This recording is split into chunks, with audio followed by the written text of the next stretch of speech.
Dear Tara, thanks to my obsessive note-taking habit, I have a list of essentials that lets me pack for anything, from a day trip to a few weeks journey in under 30 minutes.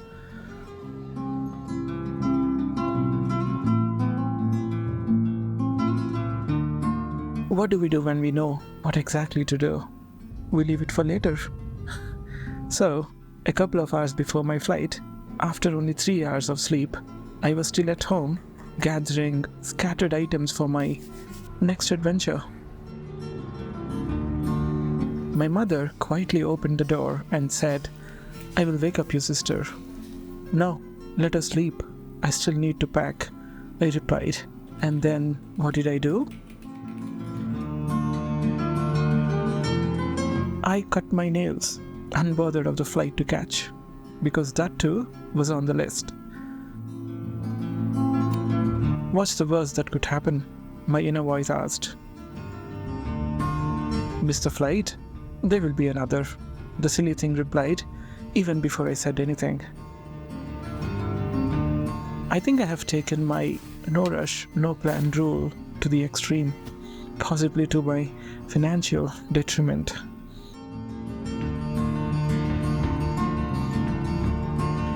In the lift, my mother gestured toward my sister, who was already teary-eyed, knowing she would be leaving later in the evening. "Even now, when I'm leaving home, you are stealing all the attention and affection," I teased her. And a little later, while I was on the way, my aunt called, and her second question was, "When are you coming back?" Followed by, "Why are you taking the bike?" And finally, "If you go anywhere outside Bangalore, ...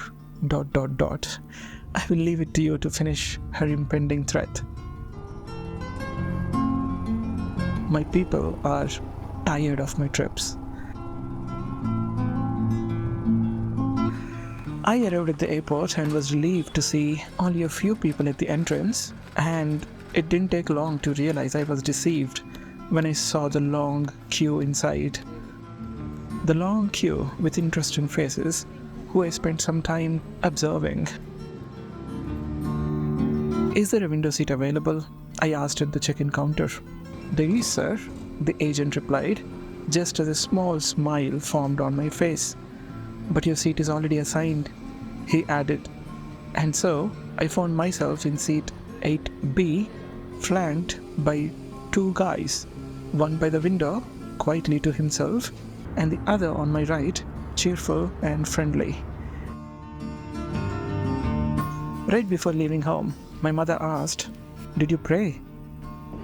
"I did," I told her, and while I did, I thanked God for all the opportunities to go after what I seek.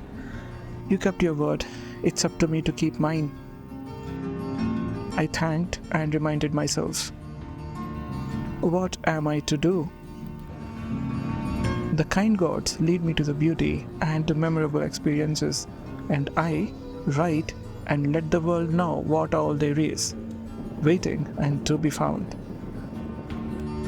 As Mr. Tony Hawks has written in this book, only a fool would squander the rich opportunities that life affords us, and I choose not to be that fool.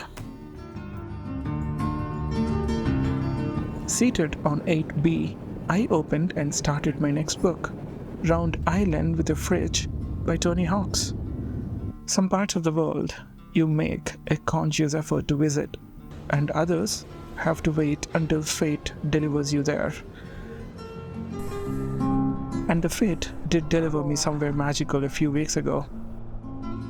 And I need a bit more time before I write to the world about how unforgettable it was and what all moments made it so.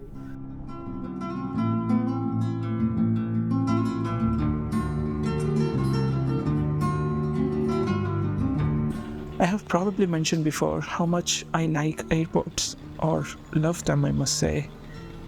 Something about their aesthetics, colors, art, and architecture put me at ease. They are one reason why I resist the urge to give it all up and become a carpenter in the woods. How else would I afford such aesthetics? I remind myself. When I was here, having my breakfast, I saw her on the opposite side. I was at Subway and she at Starbucks. She was gracefully eating with a spoon while I made a mess of my hands. I was in a green t-shirt and she in a red kurta. Somewhere between these facts and observations, we exchanged stares until I took the last bite of food and walked away. And one of my two brothers will quote this part of my letter and say ... I will leave it to you to finish this as well.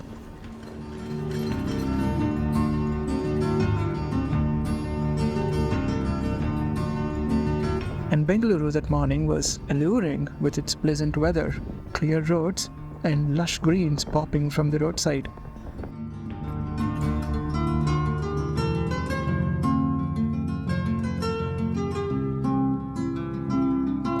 After a quick stop at my lodging, I headed to the railway station.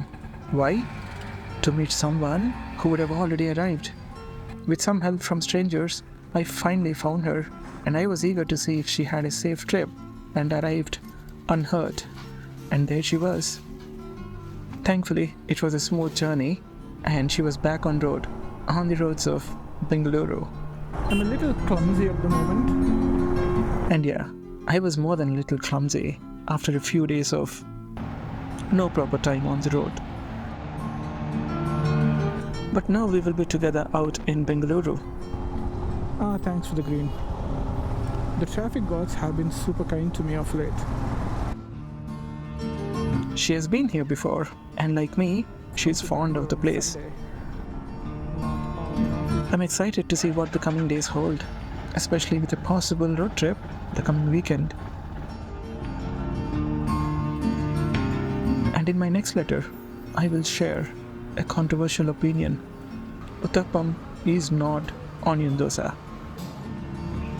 Your dosa loving friend. Do I have my glasses on?